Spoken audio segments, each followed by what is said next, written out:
क्या वाकई सैफ पर हमला करने वाला असली गुनाहगार पकड़ा गया है या फिर पुलिस जांच की दिशा को भटकाने की कोशिश कर रही है? पुलिस ने जिस बांग्लादेशी घुसपैठिए को आरोपी बताकर इस केस को सुलझाने की कोशिश की है, दरअसल उस कहानी में कोई झोल है। ऐसे में सवाल यही है कि सैफ पर हमला करने की जो मिस्ट्री है वो क्या सच में सुलझ गई है या फिर और भी उलझ गई है? देखिए रिपोर्ट।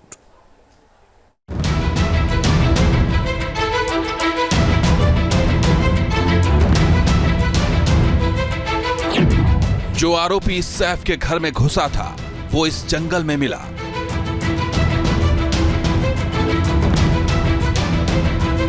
जिस आरोपी को 3 दिनों से पुलिस ढूंढ रही थी वो ठाणे के लेबर कैंप से मिला।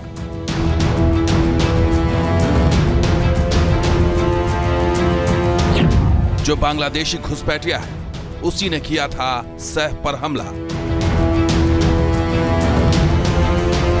जो चोरी करने आया था लेकिन चाकू मारकर आसानी से फरार हो गया। यह खुलासा है मुंबई के क्राइम ब्रांच का, जिसने सैफ पर हमला करने वाले मुख्य आरोपी को गिरफ्तार करने का दावा किया है। यानी जिस गुनहगार को पुलिस पिछले 72 घंटों से ढूंढ रही थी, जो पुलिस को 3 दिनों से छका रहा था, वो कहीं और नहीं ठाणे में ही मौजूद था। पुलिस के मुताबिक मोहम्मद शरीफुल इस्लाम शहजाद ही वो मुख्य आरोपी है जिसने सैफ के घर में घुसकर उन पर चाकुओं से जानलेवा हमला किया था। आखिरकार पुलिस यहाँ तक आई। यही रास्ते के ऊपर चलते चलते तकरीबन 30 से ज़्यादा पुलिसकर्मी जो है वो यहाँ आ रहे थे और यहाँ आने के बाद देखा कि पूरी झाड़ियाँ यहाँ फैली हुई है और सैफ अली खान का पर जिसने हमला किया उसकी तलाश में पुलिस यहाँ तक पहुँची। पुलिस जो है इस तरफ भी गई, यहाँ के जो लोग हैं उनसे पूछताछ की। उसके बाद यहाँ कुछ नहीं मिला तो पुलिस जो है इस तरफ भी गई। इस तरफ जाने के बाद पुलिस इस रास्ते के ऊपर से आगे चली गई और जो मोहम्मद शरगुल है वो छुपा हुआ था यही झाड़ियों के पीछे वो छुपा हुआ था। आप देख सकते हो वो सूखी झाड़ियाँ जो दिख रही है और वो बड़ी बड़ी झाड़ी जो दिख रही है, वही मोहम्मद को पकड़ा गया। पुलिस ने यह भी दावा किया है कि सैफ पर हमला करने वाला मोहम्मद शरीफुल इस्लाम शहजाद बांग्लादेशी घुसपैठिया है जो अवैध रूप से भारत में घुसा था, इसलिए उसने अपना नाम भी बदल लिया था। इतना ही नहीं, पुलिस ने यह भी दावा किया है कि आरोपी 6 महीने पहले ही मुंबई आया था, फिर वापस चला गया और फिर कुछ दिन पहले ही मुंबई आया और सैफ के घर में सेंध लगाने में कामयाब हो गया। ये एक्यूज्ड पिछले 5-6 महीने पहले मुंबई आया है, ऐसा पता चला है। कुछ दिन ये मुंबई में रहा, बाद में मुंबई की विसिनिटी के कुछ टाउन्स में रहा और 15 दिन पहले फिर मुंबई आया है, ऐसा इन्वेस्टिगेशन में पता चला। लेकिन पुलिस की इस थ्योरी पर सवाल उठ रहे हैं क्योंकि जिस अपार्टमेंट के 11वीं फ्लोर पर सैफ और उनका परिवार रह रहा था, वहां तक पहुंचना एक घुसपैठिए के लिए इतना आसान कैसे हो गया? आप बता दें कि जब सैफ अली खान पर हमला हुआ तब जब मीडिया वहां पर पहुंची तो मीडिया को भी ये पता नहीं था कि सैफ अली खान इस इमारत के कौन से फ्लोर पर रहते हैं। लेकिन आरोपी को ये सारी जानकारी पहले से कैसे थी? आरोपी अगर इत्तेफाक से उस इमारत में घुस गया था तो उस इमारत में 1 से लेकर 12 मंजिल थे। आरोपी पहले मंजिल पर आसानी से चोरी कर सकता था, वो दूसरे तीसरे मंजिल पर आराम से पहुंच सकता था, लेकिन वो 11वीं मंजिल पर ही क्यों गया जहां सैफ अली खान का कमरा था? पुलिस की बांग्लादेशी घुसपैठिए वाली थ्योरी के अलावा सैफ के घर में घुसने के मोटिव पर भी सवाल उठ रहे हैं। मुंबई क्राइम ब्रांच के अधिकारी का दावा है कि बांग्लादेशी घुसपैठिए मोहम्मद शरीफुल इस्लाम शहजाद सैफ के घर में चोरी के इरादे से घुसा था।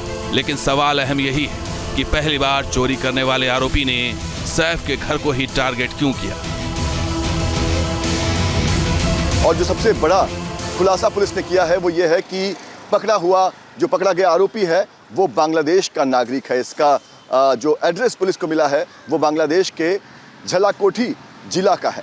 आप बता दें कि पुलिस ने यह भी बताया कि आरोपी 6 महीने पहले ही मुंबई आया था और वो पहली बार चोरी कर रहा था। सवाल अब ये उठ रहे हैं कि 6 महीने पहले जो आरोपी मुंबई आया था उसने इतने बड़े शहर में सिर्फ सैफ अली खान के घर को ही क्यों चुना। इतना ही नहीं, सैफ के घर चोरी वाली थ्योरी पर इसलिए भी सवाल उठ रहे हैं क्योंकि घर से किसी भी सामान की चोरी नहीं हुई है। आरोपी आराम से सैफ के घर तक न सिर्फ पहुंच गया बल्कि उसने चाकू के वार से सैफ को घायल भी कर दिया।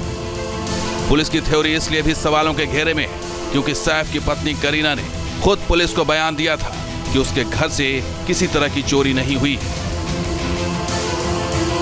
करीना कपूर ने अपने बयान में ये कहा है कि घर से कुछ भी चोरी नहीं हुआ। घर में बहुत सारी ज्वेलरी थी, मोबाइल फोन्स थे, लेकिन चोर ने कुछ भी नहीं चुराया।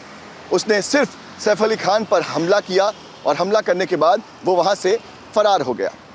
भले ही पुलिस ये कह रही हो कि उनके पास समय कम था, लिहाजा अभी वो आरोपी से बहुत ज़्यादा कुछ पूछताछ नहीं कर पा रही है, लेकिन सवाल बहुत सारे हैं जिनका जवाब तब सामने आएगा जब मुंबई पुलिस आरोपी से पूछताछ करेगी।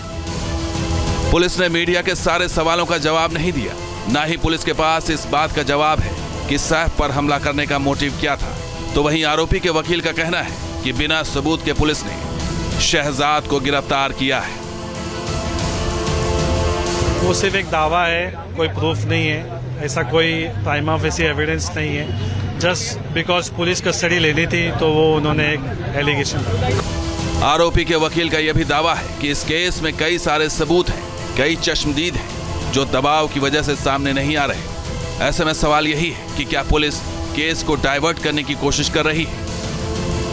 क्योंकि काफ़ी विटनेसेस है, काफ़ी एविडेंसेस है उसके रहवासी के, और काफ़ी लोग हैं जो सामने आना चाहते हैं, लेकिन अभी प्रेशर की वजह से नहीं आ रहा। फिलहाल पुलिस ने मीडिया के सारे सवालों का जवाब नहीं दिया।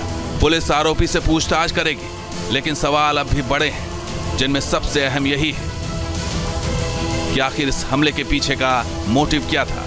कैसे आरोपी चाकू लेकर सैफ के घर में पहुंच गया? क्या किसी ने आरोपी की मदद की थी? क्या आरोपी ने सैफ के घर की रेकी की थी? इस केस में सिर्फ एक आरोपी था या कोई और? ये वो सवाल हैं जिनका जवाब पुलिस को ही देना होगा, तभी सैफ पर हमले की पूरी गुत्थी सुलझ पाएगी। मुंबई से पंकज मिश्रा और विलास अठावले के साथ टीम न्यूज नेशन। और इसी मामले से जुड़ी हुई एक और बड़ी खबर सामने आ रही है। आज क्राइम सीन रिक्रिएट कर सकती है पुलिस। आरोपी शहजाद को घटनास्थल ले जा सकती है पुलिस। आरोपी शहजाद के मददगार की तलाश में है पुलिस। ये बड़ी खबर आपको बता रहे हैं। तो बड़ी और अहम जानकारी आपको बता रहे थे कि आरोपी शहजाद के मददगार की तलाश में फिलहाल पुलिस जो है वो जुटी हुई है। सैफ अली खान पर हमले से जुड़ी हुई ये बड़ी खबर आपको बता रहे हैं।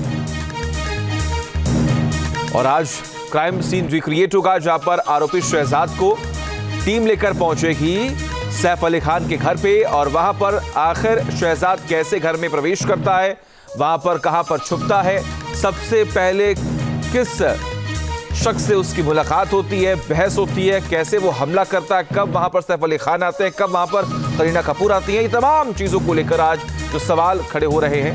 न्यूज नेशन अब व्हाट्सएप पर खबरों के ताजा अपडेट के लिए न्यूज नेशन के इस QR कोड को स्कैन करें।